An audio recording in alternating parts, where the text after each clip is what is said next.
భారతదేశానికి గర్వం తెచ్చిన మైసూరు సింహం టిప్పు సుల్తాన్ గారి జయంతి సందర్భంగా ఈరోజు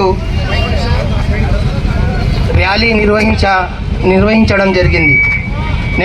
నేను మొట్టమొదటగా ఈ ర్యాలీ నిర్వహించిన యువకులందరినీ మరియు ఇక్కడ వచ్చిన ప్రతి ఒక్కరికి నేను మనస్ఫూర్తిగా ధన్యవాదాలు తెలుపుతున్నాను.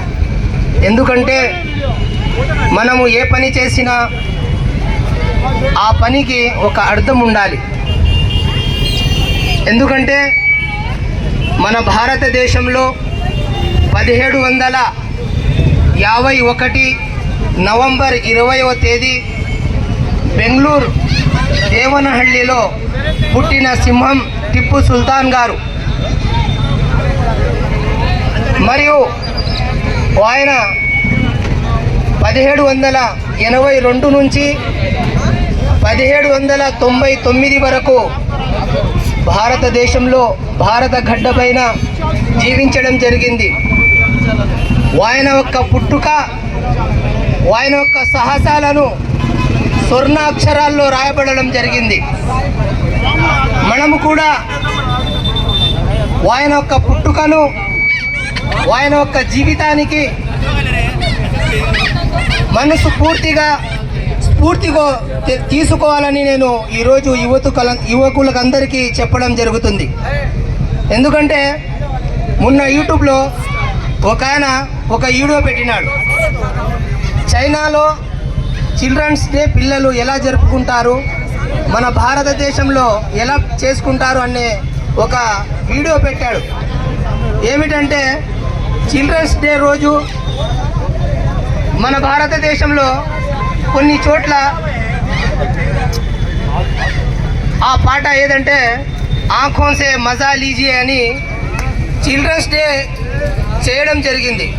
అక్కడ కొంతమంది పిల్లలకు ఆ రోజు సైన్స్ విధానంలో చర్చించడం, పోటీలు పెట్టడం జరిగింది.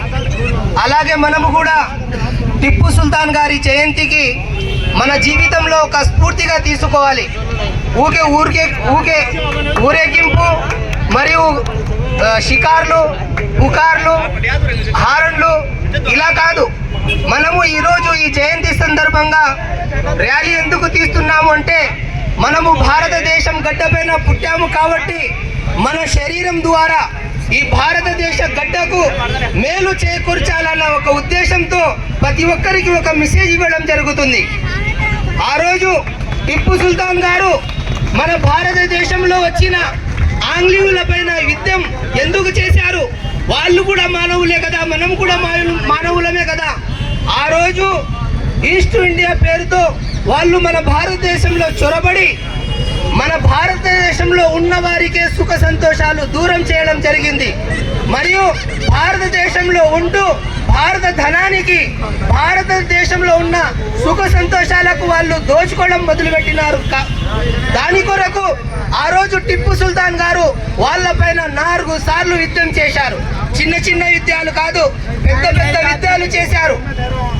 1799లో శ్రీరంగపట్నంలో జరిగిన యుద్ధంలో ఆయన చనిపోవడం జరిగింది. మనము కూడా ఈరోజు ఈ భారతదేశం గడ్డపై పుట్టాము. భారతదేశంలో ఉన్న ఈ మన్ను పైన పుట్టే ప్రతి ఒక్క వస్తువు తింటున్నాము, గాలి పీల్చుకుంటున్నాము. భారతదేశానికి మనతో ఏమి ఉపయోగం పడుతుంది? మనము కూడా టిప్పు సుల్తాన్లా ఈ భారతదేశానికి మన ఆఖరి శ్వాస ఉన్నంత వరకు మేలు చేకూర్చాలనే ఉద్దేశంతో ఈ భూమి పైన ప్రతి ఒక్కరూ బతకాలని ఈరోజు ఈ ర్యాలీ ద్వారా మనం నేర్చుకోవాలని నేను ప్రతి ఒక్కరికి తెలియజేస్తున్నాను. యువకులు నేను చూస్తున్నాను చాలా చోట్ల హోటల్లో కూర్చొని అరే ఇట్లా కొట్టండి, అక్కడ కొట్టండి, ఇట్లా అంటే నేనేమన్నా మెంటల్ హాస్పిటల్లో వచ్చి కూర్చున్నానని చాలా చోట హోటల్లో నేను చూశాను. ఫోన్లో గేమ్లు ఆడడము, ఎంత పనులు విడిచిపెట్టి ఎంత టైం వేస్ట్ చేసుకుంటూ అలా హోటల్లో కూర్చుంటే ఈ భూమి పైన బరువు తప్ప ఏమి ఉపయోగం ఉండదు. కాబట్టి మన ప్రతి ఒక్క శ్వాస, మన ప్రతి ఒక్క రక్త బొట్టు, మన జీవితంలో ఉన్న ప్రతి ఒక్క సెకండు, ప్రతి ఒక్క మినిటు మన జీవితం కొరకు మరియు భారతదేశం మేలు కొరకు ఉపయోగం పడాలని నేను ఈరోజు టిప్పు సుల్తాన్ గారి జయంతి సందర్భంగా ప్రతి ఒక్కరికి తెలియజేస్తూ, టిప్పు సుల్తాన్ గారు ఎప్పుడు చెప్పేవారు ఏమిటి అంటే, ఉర్దూలో దానికి అంటారు, గీదడ్ లాంటి 100 సంవత్సరాల జీవితం కన్నా సింహం లాంటి ఒక రోజు జీవితం చాలని. కాబట్టి